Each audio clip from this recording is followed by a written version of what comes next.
Good afternoon and welcome to Food for Thought, our lunchtime series on environmental compliance and assistance efforts for the food and beverage manufacturing and processing industry. My name is Roland Fornoff. I'm the program manager for the Environmental Assistance Office here at ANR, and we are a team of environmental professionals dedicated to providing assistance and service to the business community throughout the state. We're non-regulatory and our services are free. So if you ever have any questions or concerns or would like some more information on anything, please don't hesitate to reach out and contact us. Today is the first part of our Food for Thought series. We're going to be learning about compliance with Vermont's Universal Recycling Law, Act 148. And today presenting is Celia Reichel from the Waste Management and Prevention Division. She's an environmental analyst there, and she is going to fill you in on the core of what you need to know about Vermont's Universal Recycling Law. All right, well, thank you, Roland, and thank you, everyone, for joining us today. And I just want to start by saying that logistically, this is a sort of early run for many of us to use Skype for Business, so please bear with us if you see any technical difficulties. And I believe you would be able to send us a note via IM if you are having some challenge or if you're unable to hear us. But hopefully this will all work smoothly. Our plan is to go through some of the basics of universal recycling and then leave some time at the end to take questions. And I believe that will be in the message format. All right, so just to get started here, the universal recycling law is the topic of conversation. And so I'll be doing just the basic overview of it. And I have to tell you right now that there are a lot of details to how you would implement this, and especially when it comes to a food scrap diversion program, there really is no one size fits all. The law allows you to make choices that fit best your circumstances, and that's really something we encourage businesses to do, is to really assess what their situation is, what their needs are, and find a solution that works best for them. And I'll talk a little bit more about resources and technical assistance you can receive. The EAO is a great example. Getting somebody out to actually look at your situation is often the best way to implement a program and ensure it's successful.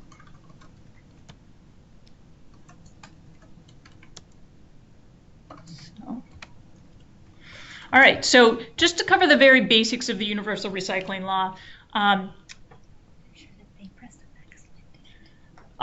So I'm told that some of you may not be able to see the presentation. So at the bottom of your screen, you'll see two tabs. One says presentation, the other says Q&A. So to see the slides that we're going through, just click on the presentation tab, and you should see a PowerPoint slide pop right up there. So where we are then is I want to start with the basics of Universal Recycling Law. We, of course, hope that everyone has heard of it right now, but the reality is that everybody lives busy lives. They are busy running their businesses or taking care of their families or whatever. And so not everyone knows the basics of Act 148. So in a nutshell, it's pretty comprehensive solid waste legislation, in that it has several components, 4 big ones. And I want to go over them just briefly before we get into the real details about food waste diversion. So the first part of the law that I want to talk about is parallel collection. And the reason this is important is I mentioned earlier that no one size fits all. Parallel collection is about building convenience and access to services so that you're able to develop the system that works best for you. So parallel collection is required, and it simply means that solid waste service providers who provide trash collection must also provide collection of the other materials that are prohibited from the landfill under universal recycling. So in this case, it's recycling, and it's also food waste, and it's also leaf and yard debris. And we'll go into that in more detail later. But wherever you can take care of your trash, the law requires that you also be able to have services to take care of recycling and composting. Pay as you throw, I'm not going to go into too much detail here, but it really just means attaching a dollar value to trash by weight or by volume. Those are the typical ones. Unit-based pricing, it's intended to give you a message, to give residents and businesses a message about how much waste they're generating and encourage them to find alternative management strategies for it that recycle or that compost that rather than just sending it to the landfill. Third small piece of legislation that I just want to mention because it affects all of us as Vermonters, as residents, as well as business owners, is recycling in public spaces, which is really the government's attempt to show how recycling can be done. So everywhere you see a trash can in a public space, whether it be owned by the state or the county or the town, you should also see a recycling bin, the exception being bathrooms. So those are the three sort of things that are circling around what we'll be talking about today. But the big piece that concerns you today is really the landfill bans. And these are the prohibitions on putting specific materials into the landfill. They're recyclables, it's leaf, yard, and clean wood debris, and it's food scraps. I will spend most of the day talking about food scraps, but we can certainly talk about recyclables in the question and answer session if folks want to go that way. So why did we pass Act 148? Sometimes it's good to go back to just recognizing what the issue is. Is there a problem that needed to be solved? The answer with Act 148 with universal recycling is unequivocally yes, there was a problem. And the problem is throwing away a whole lot of stuff that had quite a bit of value. So in this pie chart, you'll see that over 50% of the things that were going into the landfill, and this is from, I believe, 2011, were things that could be recycled or composted. And the real issue there is that they have value. It's a matter of material going to a place that is able to utilize them and create value, or to a place like a landfill where their useful life in the world is done. So, and it reflects a philosophy change in here at the state, but this is really something that's reflective of a mentality of the population. This did pass unanimously, and it really is thinking that these are not waste per se, but rather materials that can be managed better, managed in a way that creates wealth. Just some examples here. This is a photo of items ready for sale. So recycled containers, they actually have value on international markets, and they're sold to be reformed into new packaging containers and such. Another example of material that was previously thrown into the landfill but that actually has value when sent to an appropriate location is compost. So I am using these terms somewhat interchangeably, food waste and compost, but in fact, compost is the finished product. It's a soil amendment. It is organic nutrients that many gardeners and farmers use, and you may see these when you go to a farm and garden shop or your hardware store. So these materials have value when you send them to appropriate facilities. Just to touch on recycling briefly, these are the items that are prohibited from the landfill. Currently, statewide, it's paper, cardboard, aluminum and steel cans, glass bottles and jars, plastic bottles and containers that are numbered 1 and 2. You should be doing this right now. It's been a landfill ban since last July, and if you're having difficulty getting services, or you don't have services, or you're not quite sure what materials to put in the bin, contact your waste hauler. You can also contact the assistance office or your solid waste management district, and they can get you on board with those services.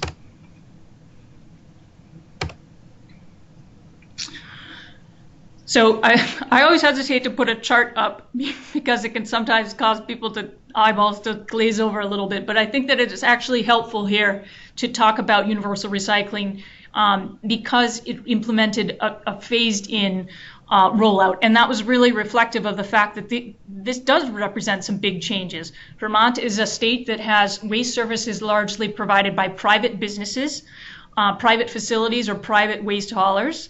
And we needed time to develop those services to actually allow residents and businesses to comply with the landfill ban.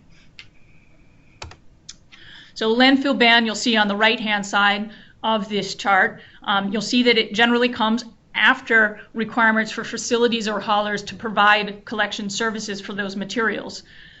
Food scraps is the one exception where it has a phased-in landfill ban, and we'll get into more detail about that later. But the important dates for you to remember on food scraps are that by next year, in 2017, that's July 1st, 2017, facilities that handle solid waste and waste haulers, that's your trash haulers, must offer food scraps collection. So that phased number you saw, that 2014 to 2020 span on that chart previously, what that is reflecting is that food scraps in particular needed time and still need some time for infrastructure, for appropriate facilities and service providers to develop. And so the phases here start with the largest producers of food waste. We started in 2014 with the very largest, and that's those that are generating over 104 tons a year of food waste. That is a very small fraction of the businesses or institutions in the state, University of Vermont and our largest correctional facilities. 2015, that dropped down to 52, or facilities producing over 52 tons a year. Again, that's very large businesses, larger grocery stores, and some of the other colleges. This year, this past July, that threshold dropped to 26 tons a year. That is most of the grocery stores and some of the larger restaurants. And I've circled here the next one, 2017. That is the next to last threshold for the food residuals ban. Those producing approximately over 18 tons a year. And these estimates on the weekly basis, those are just rough estimates, assuming that you're in business year-round. So businesses that only operate seasonally, that your weekly generation would be a little bit different than that. The other caveat for this food residuals ban leading up to 2020 is that these larger generators are only required to divert preceding the 2020 landfill ban if there is an appropriate facility within 20 miles. We do have a list of those facilities as well as an online map that will allow you to determine if there's one within 20 miles. I think I have a screenshot of that later on, but that would be the materials management map. But essentially that cutoff for 20 miles is a recognition that nobody wants to go more than 20 miles to have these services available to them. And what we want to do is make this easy, convenient, and possible for businesses to implement. So that's why that 20-mile radius is in place. But after 2020, there won't be any exemptions based on the amount generated or the distance from an appropriate facility. Our expectation, and the evidence is already bearing this out, is that facilities will have emerged by then to cover the entire state. We've already seen a number of new processors, new haulers come on the scene as a consequence of this law, or ones that have expanded their service operations. So we don't expect that there's going to be too much of the state that would be having to travel more than 20 miles. And in fact, there may be many where there's quite a bit of overlap between service providers.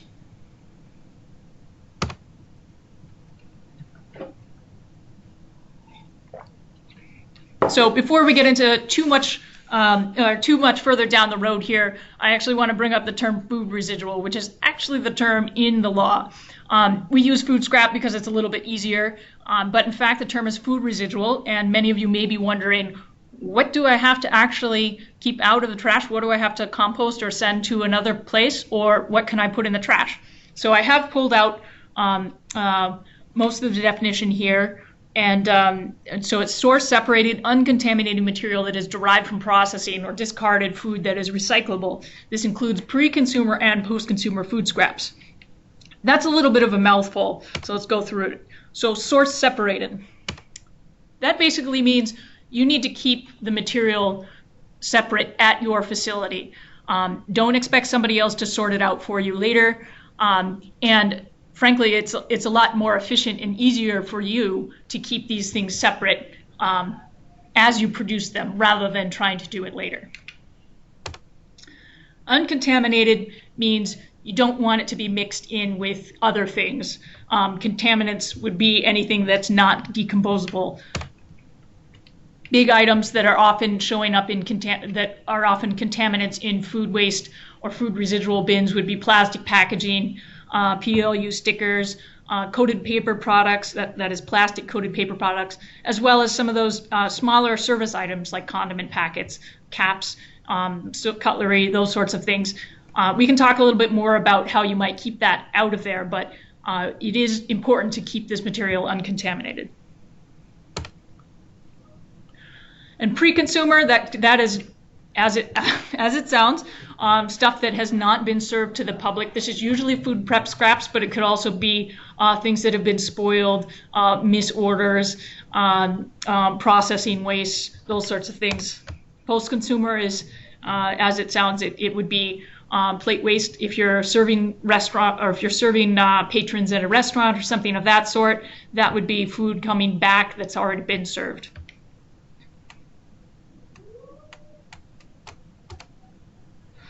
Okay, so I've talked a little bit about what you're not allowed to do, right? You're not allowed to throw food into the landfill, into solid waste. And people often accuse the government of telling you what not to do, but not giving you much guidance on what you should do. We are trying to do that a little bit more here. And what the law does say is it doesn't require you to do particular things, but it does have this food recovery hierarchy, which we've put into sort of an illustration here, but it essentially is just making suggestions. These are preferred things that we would like you to do with your food scraps, your food residuals, in place of throwing them out. And they go from the top down to the bottom, most preferred down to least preferred. Source reduction really means just waste less. The less food you have to deal with, the better. Food for people, that we'll get into that. That's things like food donation, food for animals, often chickens. Composting and anaerobic digestion may be the solution that most businesses choose simply because it's the simplest. And I really want to stress that although we have this order of preferences, any of these is fine. And you will be completely within the requirements of the Universal Recycling Law if you follow any one of these. So if you're not comfortable donating food for people, or you don't have a food material that's appropriate for feeding to animals, composting, all of it, is absolutely fine.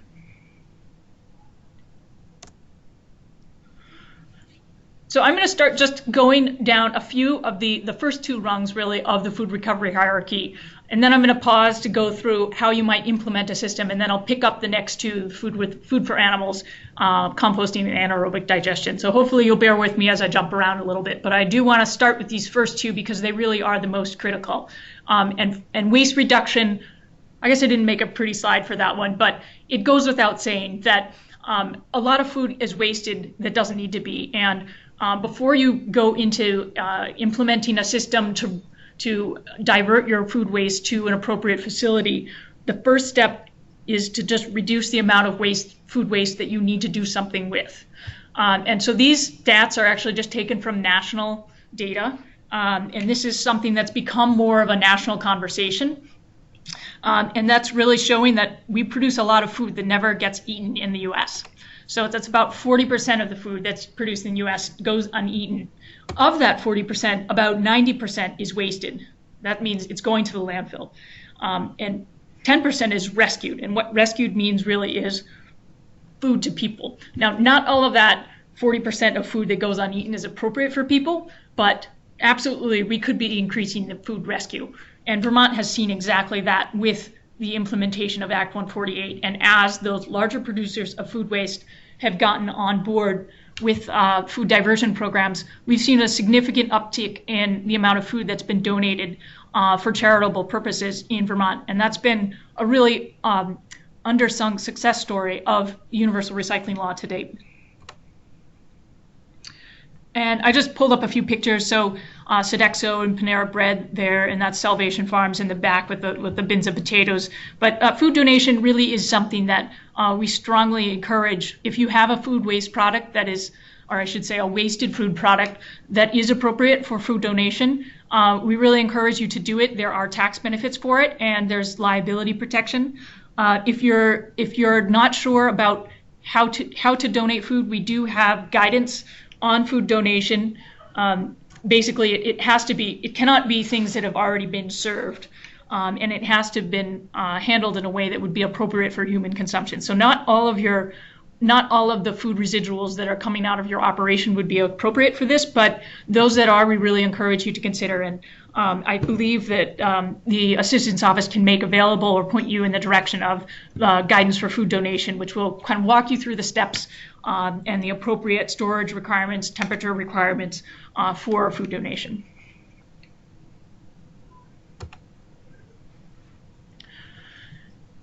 Okay, so now I'm going to take a pause from the food recovery hierarchy and go through the steps of how you would actually start a food scraps diversion program. And this slide just summarizes the basic steps. And that's really pulling together the appropriate stakeholders, getting some technical assistance, even if it's a single visit from somebody like EAO or your waste district, starting a waste assessment, developing a plan, identifying what kind of separation infrastructure you'll use, developing training and education for your staff, and if you have customers that are handling food, them as well, launching your program, and really planning how you will do the launch, and then how you would manage and sustain the program over long term.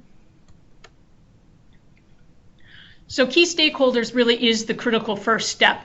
And that's because you can't make a major change in how you're handling material until you get all of the people that are important to have that, are important to your operations at the table. We can't stress this enough. You can't have one division or one section of your business trying to do a food waste diversion program and the other not participating or not on board. So get your executive leadership, have production managers. If you have an executive chef, or if that's the kind of business you're operating, make sure they're on board. Make sure that you're getting your PR manager, if you have one, your facility staff. Bring in your waste hauler, because they're going to be key as well. And I also really want to stress that having some voice from your line staff, the lowest level workers really are critical to the success of any program, whether you're doing food donation or you're just doing composting or anaerobic digestion.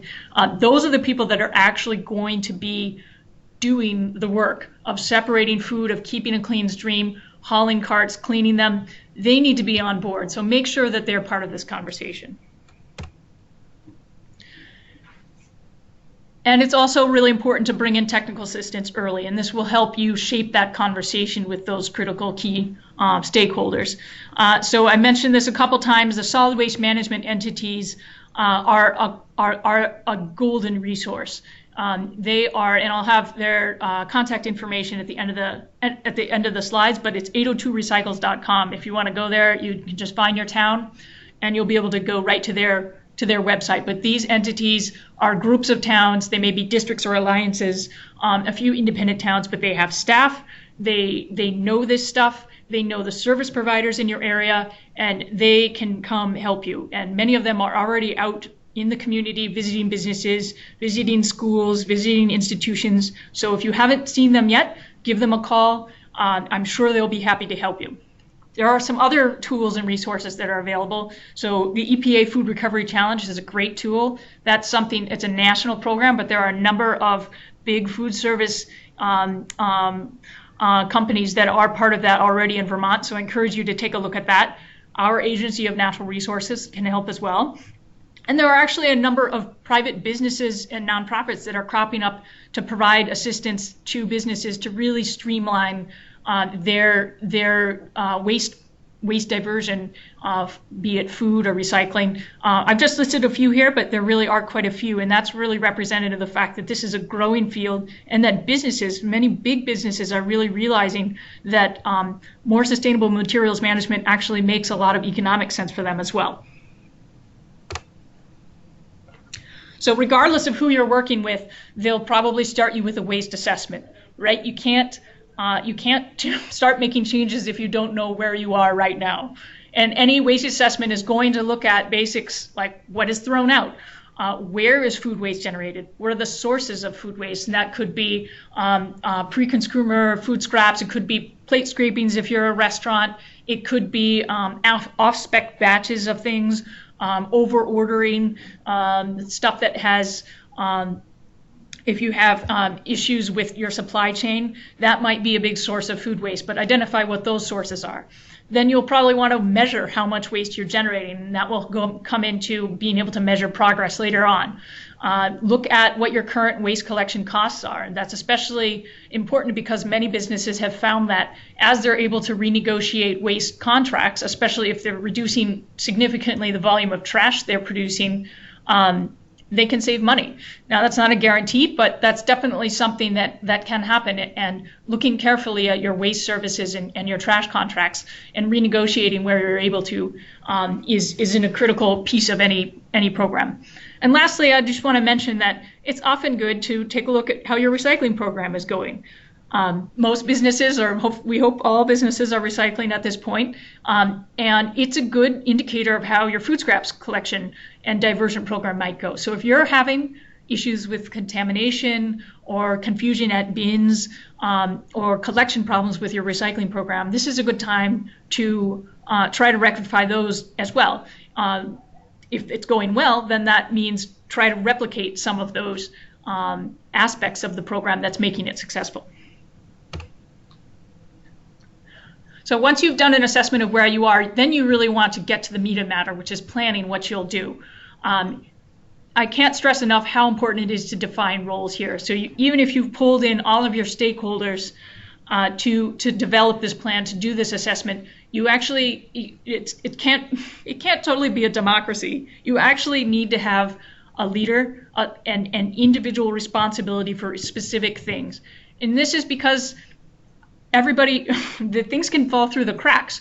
So making sure that everything that needs to be done, every task has an individual that's responsible for it is critical to making sure that your program is successful. You don't want to be in a position where you've collected a lot of food scraps, they're sitting in a dumpster, and the person that was supposed to collect it forgot or didn't come, or nobody's cleaning carts because somebody thought somebody else was doing it. So define those roles. And again, the hauler can really help. Like I mentioned earlier in the presentation, all trash haulers are going to have to offer food scrap collection services next year, but many of them already are offering that service, and it's in their best interest as well as yours to keep a clean stream. So many of them actually also offer training.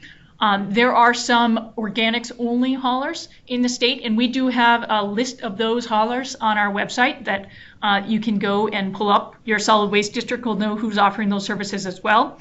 But get them involved, and they will help you make this planning, make the plan one that will be successful for all of you. And this is partly because their equipment is going to be specific. They're going to need to look at where is the collection happening, the frequency, what locations are places are things being stored. So get them involved in the conversation. Then decide how you'll track progress and set goals. And this goes back to earlier, if you were measuring how much waste you were generating before you've implemented the plan, this will allow you to identify how you've done after you've implemented it. Now, I'll also suggest that setting really aspirational goals like zero waste are great, but we all live in a world that's a little bit imperfect, so don't set only a zero waste goal. Set some intermediate goals and be realistic in what those goals are. Setting a short-term goal that's moderate and that's realistic, once you achieve that, that's going to give people a real sense of accomplishment, and that's going to encourage people to keep going. So you can keep that big zero waste goal, but also have those intermediary goals that can give people encouragement to keep going. Other things you'll want to think about in the planning is really serviceware selection. If your operation is actually has dining as a component of it, are you using disposable material, or are you using durable? Durable serviceware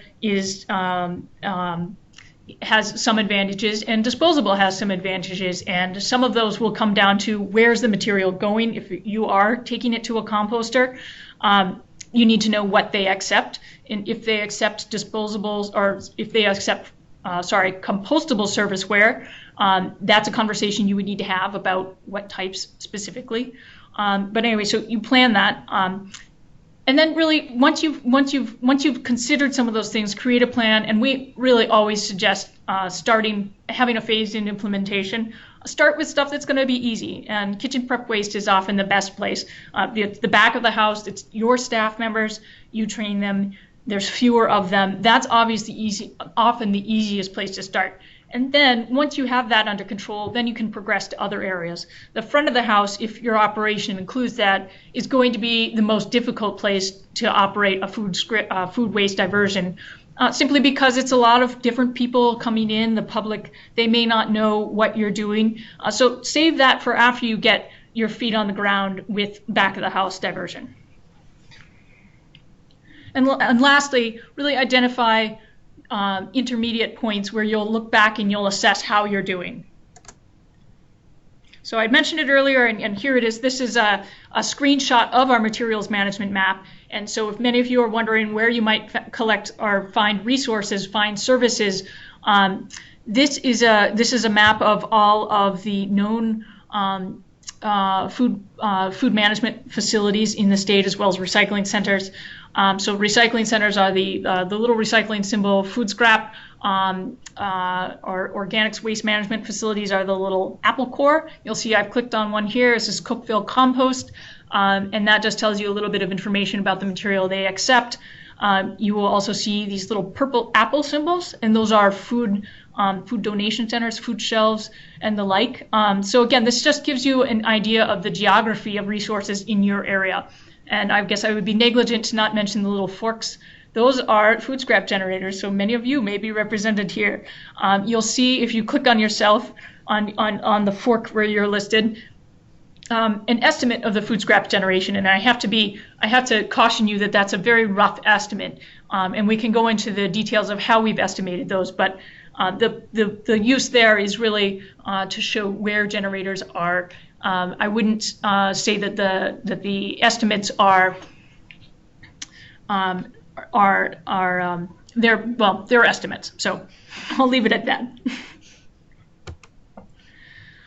So once you've developed your plan, you want to really think about infrastructure for separation, and part of what will inform this infrastructure is whether or not donations is a component of what you'll be doing, or if you'll be largely directing food scraps to animal feed, compost, or anaerobic digestion, because the how you will handle material will be somewhat different.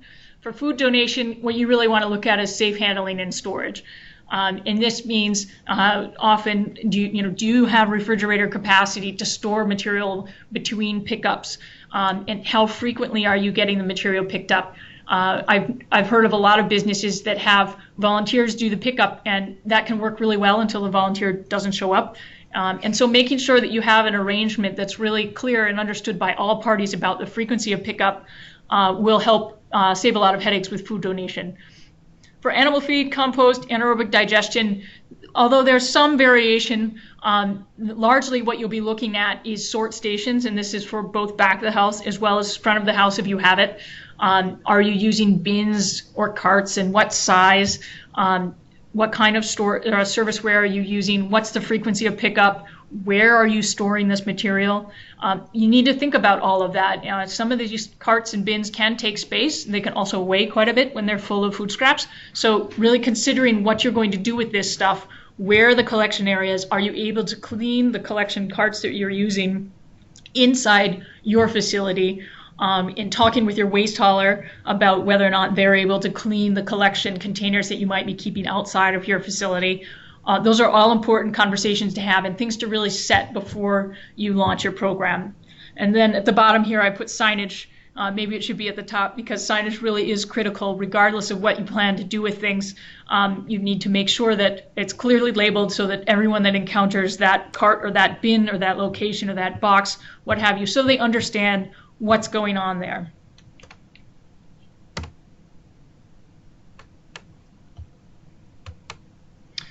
All right, I did devote a slide to the lowly 5-gallon bucket, and this is only because it features pretty important, or it's pretty important in many operations. So right down from the smallest, like mom and pop restaurant, right up to the biggest facilities and production, entities. Often the 5-gallon bucket is a useful. It's the most utilitarian device. And you won't be having these lined up outside of the back of your facility, but in the kitchen they can be great. And they have the added benefit of being easily washed. So one of the infrastructure decisions you'll need to make is really what would be the collection container or system you will use. Now these do not apply to food donation, but for composting, for anaerobic digestion, or for animal feed, these may be the choices that you would face. So that I've just put pictures up here. These are part of your discussion with your hauler. Do you want to use a composter? Or a compactor. That's that top left-hand corner. You could use rolling carts of the sort on the top right, and then at the bottom there is a dumpster. So those are the 3 main ways that you might have material collected from your hauler. Talk to them. It's going to matter, what are your space constraints, what are their equipment, and how frequent is the pickup, and what's the actual nature of the material you're having collected. So each of them has advantages and disadvantages.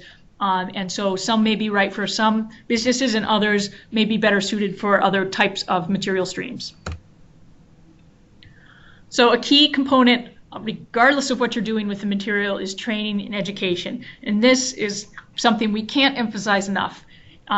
Everybody needs it. You think that it's simple, but it's really not. And what we've found is that the more you train, the more staff can get on board, and the more it becomes second nature to them. So train before you start this program. Work with your hauler. They often do come in and do trainings. Make sure all new staff are trained, and especially in places where you've got a lot of turnover, make sure that training is part of that new staff orientation every time. And regular retraining. Even staff that has been with you for many years, they need a little reminder, especially if they're focused on their primary job obligations. This may not be center of their mind. So regular retraining is always helpful. And I put signage on here again because it's really critical. And so don't forget, don't assume everybody knows what that hood bucket is. A sign would really help. And then I threw in Char's architecture, which is really just a fancy way of saying, think about how you set up your kitchen in a way that makes it easy for people to do the right thing. Don't make them work to put food scraps in the right container. The easier it is, the more likely you're going to have staff comply, even when it gets busy. This is an example of a sign we have developed, and you're free to download this from our website at vtrecycles.com and use it. Of course, check with your hauler and your composter to make sure that this material is what they will accept. But it's just a good example of a sign that gives both some text and also some very clear, easy to read illustrations. So we often suggest, comparing the symbols that we have, so the green color and the apple core, with some illustrations and some text. Smaller print, too much text, that can often be easy to overlook. So when you launch the program, we really say, make it a big deal. Don't be kind of behind the scenes thinking, sliding this in on your staff. You need to get your staff engaged. What we've heard time and time again, especially from some of the bigger food service establishments, is that the low-level staff are the ones that are really supportive of the programs, and they're the ones that make it or break it. So get those low-level staff engaged, get them excited, and if there's some sort of incentive associated with how well you're doing and participation, that often works well. So consider that. Phased approach encouraged, like I mentioned earlier. And then if you do have public-facing waste stations, monitoring is often a very good idea when you get started. And for ongoing management, really do measure that progress. Measure how much trash you're producing. Measure how much food scrap or food waste you're producing, and then make those adjustments. Nobody gets it right 100% of the time from the get-go. Everyone has to make these small changes. So keep adjusting and fine-tuning. And like I said at the very beginning, there's really no solution, one size fits all solution. So you'll know what serves your business best. And that will be the system you should adopt. We can't just tell you, do it exactly like this and it will work for your system. So find what works for you. And just remember that behavior change takes time. All of us have habits, and some old habits died hard. So give people time and be patient. Okay, so like I said, I'm going to jump back very quickly to these last items on the food recovery hierarchy, and this is just so that you know. So food scraps for animals is another option for what to do on the recovery hierarchy, and these are just some images here. Chickens are often part of this operation. I will note that you should not feed food scraps, meat or meat-related food scraps to pigs, but chickens are often part of the piece, are part of it. Another question people often ask is what can be composted, and the answer is pretty simple. It's anything that ever lived. So it can be rotten, it could be rancid, it can be moldy. If it's plant or animal material, it can be composted. Now, I should say that this is really this is geared towards the commercial composters, like the ones that are certified by our agency. If you have a backyard compost bin, it's a little bit trickier to do something like meat, but these commercial composters, absolutely, any food scrap of any sort they can handle. Paper plates, compostable serviceware, those sorts of things, that really depends on the composter, so you should give them a call. Your hauler may also know this, if they should know this, so find out what sorts of those serviceware items they accept, and it really varies throughout the state, so know what is actually accepted by the facility where your material is going. And I'll just run through some quick pictures here. This is cart collection. This is a cart being cleaned out. That's a critical piece of any program, is to have it cleaned out on a regular basis. Wood chips deserve a special mention. They are a key odor control component. So if you are using something like a cart for collection, wood chips in the bottom and then sprinkled on top every time you add food scraps really manages odors well. These are just pictures of off-site composting facilities. These are the large certified commercial composters in the state. On-site, some smaller businesses may be doing this. I doubt many food and beverage processors will be doing this, but it is also an option. And anaerobic digestion. This is the digester at Vermont Technical College down in Randolph, and they accept a fair amount of food waste as well. All right, so as promised, this is your 802recycles.com. That is the place to find contact information for your local solid waste management entity. They are a great local resource, and I cannot tell you, I cannot encourage you enough to contact them and see what they can do for you. They are fantastic resources. And of course, here's our contact information. And a lot of this material, as well as plenty of other stuff, is available on our website at vtrecycles.com. And we have Facebook and Twitter as well. And with that, I think I will turn it over to questions. And so I think if there are any, I think you can type them in.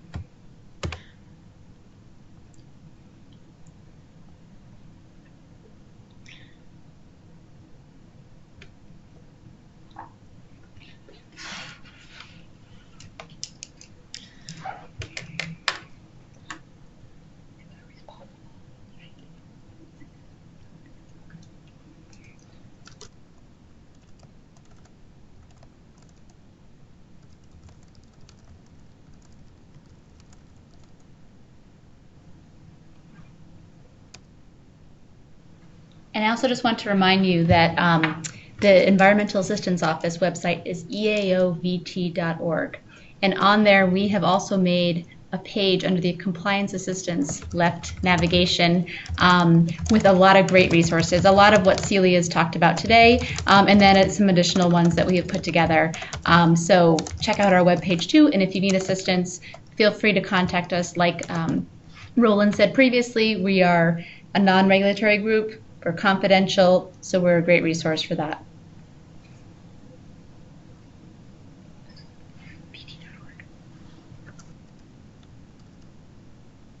Mm-hmm.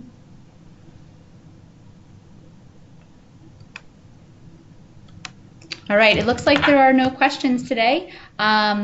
Celia must have just done a great job. So thank you so much for attending, and we hope to see you on the Food for Thought webinars the rest of the week. Tomorrow we have wastewater and what to do with that. All right, see you tomorrow.